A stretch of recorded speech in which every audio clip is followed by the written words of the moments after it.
guide us for moving forward. Kasi malay ba natin na mali pala naging action natin. Yun ay piniliwanag ko na. And on the basis of that, I ruled that we stick to our plan and nakasulat po yan sa lahat ng liham natin, sa lahat ng ahensya, hindi lang naman po sa Office of the Vice President. At kung nakikinig po kayo kanina, binasa ko po yung item number 3, which says comparative budget allocation and utilization rate from fiscal year 2019 to 2023. Lahat po ng mga ahensya, sinabihan po natin na kasama po ang item na to sa pagkikilatis po ng proposed budget for 2025. So with that, let us now proceed to our next interpolator. From the minority, we have Madam Chair.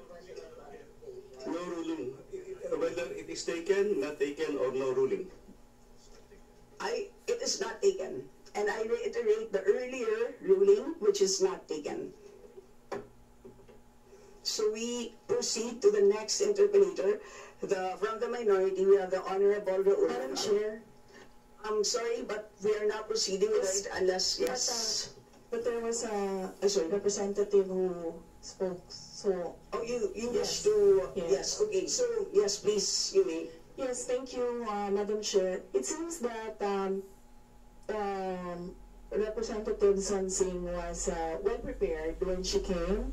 And she already knew the answers. In fact, she had this drama to ask the Commission on Audit representative here. But when he was not able to answer, she had the answer already to her question. So, Madam Chair, may I request that only representatives who have questions be allowed to speak. That is not a motion, that is a request to you as the presiding officer. Wala namang talong eh. Yes, Madam Vice President, we note your request. And with that, we move on to our... I have a question of clarification. Yes, our Honorable... Your statement, you quoted your letter saying that you want the utilization rate for previous years. It was not a letter asking for how the budgets were expended, especially on questions that we, as a House, decided on already last year. Yes, Madam, it says comparative budget allocation. So that phrase is interpreted as how the fund was used. So I hope that is a sufficient explanation. And with that, we proceed to our next interpreter. From the minority, we have the Honorable Raul Manuel. Thank you, Madam Chair. Madam Chair, kaya naman natin ito ginagawa dahil bilang mga public officials, responsibilidad po natin ito sa taong bayan na nanonood po sa atin kung paano natin ginagastos ang pera ng taong bayan, Madam Chair. So, as to my question, since the Vice President also served as Deputy Secretary, in fact, wala po siyang separate basic salary nung siya ay Deputy Secretary, kaya actually intertwined din, no? Tumatagos yung role niya as VP and as Deputy Secretary. So, I have questions, Madam Chair, dun sa confidential funds for 2023 ng Department of Education, and if the resource person would want to answer, andyan naman po yung opportunity, pinubukas sa kanya ng camera. So, Madam Chair, can we confirm from the Vice President na nag-submit ng accomplishment report sa paggamit ng DepEd confidential funds for 2023 sa Senate President at sa Speaker of the House? Madam Vice President. Madam Chair, the Office of the Vice President and the Department of Education have separate mandates.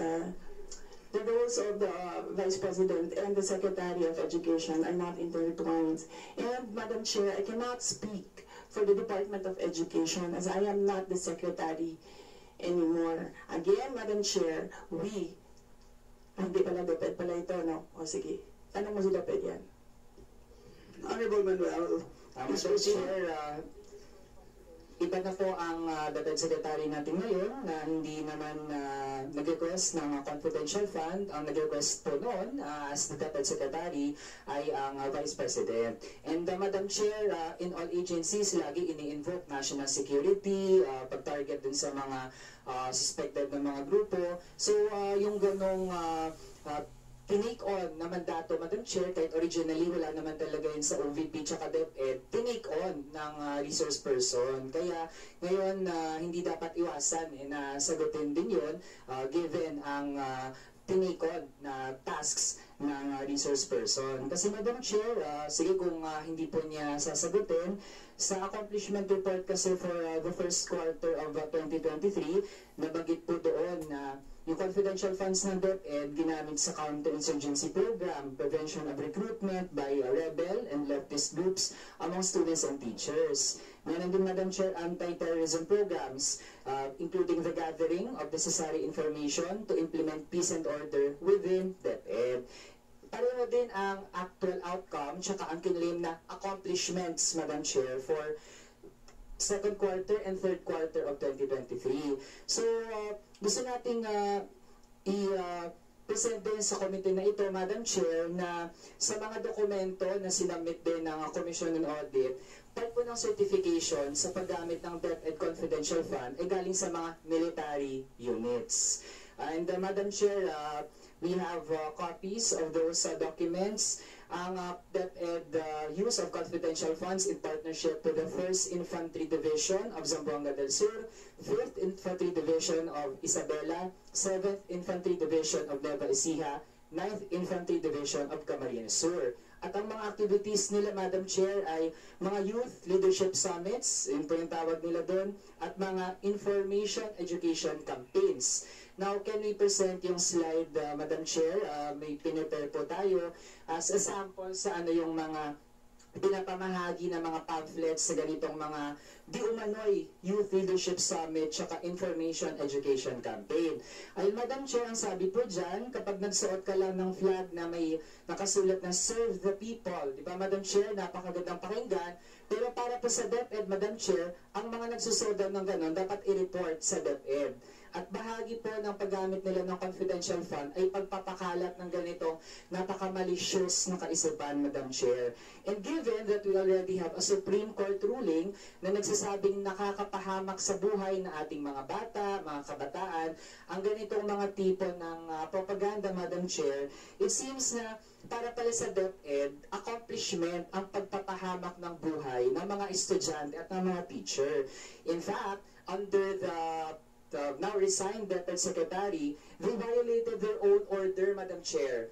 We have a Department Order number 32, Series of 2019. Ang sabi doon, Madam Chair, ay bawal, and I quote, schools shall not be utilized for military purposes. This includes the conduct of anti-insurgency information activities or such other related uses that may endanger the lives of learners and school personnel. So, Madam Chair, lumala yung education crisis. There are 30 seconds. Yun pa ang naging paggamit ng DepEd confidential funds, Madam Chair. Next slide, Madam Chair, so we can wrap up. Ganito yung breakdown ng paggamit ng DepEd confidential funds, Madam Chair. Kung mapapansin, gumamit lang for first, second, and third quarter. Tapos, Madam Chair, bawat quarter, pare-pareho yung amounts ng paggamit, 37.5 million pesos. And this is confirmed by the audit observation memo ng COA, Madam Chair. And Madam Chair, we take note, June, July, which falls in the second and third quarter, wala pong pasok sa mga paaralan. So, question natin, ano yung ginawa ng DepEd at bakit magkakapareho yung rates ng paggamit ng confidential funds? So, ang isa sa makikita natin dito, Madam Chair, we can't deny na it seems ay kaduda-duda yung ganong pinapresent ng DepEd na paggamit ng confidential funds. Yun na lang, Madam Chair. Salamat. Madam Vice President. Yes. Madam Chair, the invitation for this budget hearing was the budget proposal of fiscal year 2025 of the Office of the Vice President. I request that the questions, Madam Chair, be related to the subject of the budget hearing, which is the OVP 2025 budget proposal. And Madam Chair, you will allow me this because you allowed him to speak about DepEd, which is not related to OVP. According to Kate and Ida, the former secretary of the CPP-NPA's Sub-Regional Committee 5, revealing concerning associations of Representative Raul Manuel with the NPA units in Southern Mindanao, alleging that he visited Madam Chair, point of order. City Bolos, Barangay Daguay, Taliingat, Darogan Norte in 2017. And his alleged connections with the CPP-NPA coupled with the recruitment activities involving Kabataan Party List.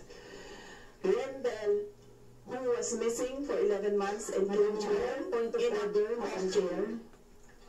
So, and came home in a coffin. yung sinasabi po ng ating Vice President ay allege. So, ang ibig sabihin niyan, marites o galing yan sa chismis. Hindi natin Galing po ito sa Madam Chair, ang Office of the Vice President. Let Chair rule. So, yes, we will take note of the request of our Madam Vice President. Let's stick to our topic.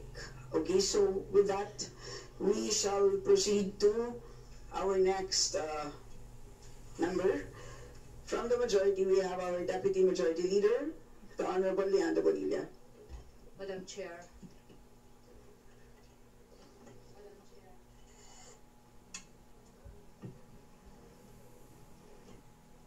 Madam Chair,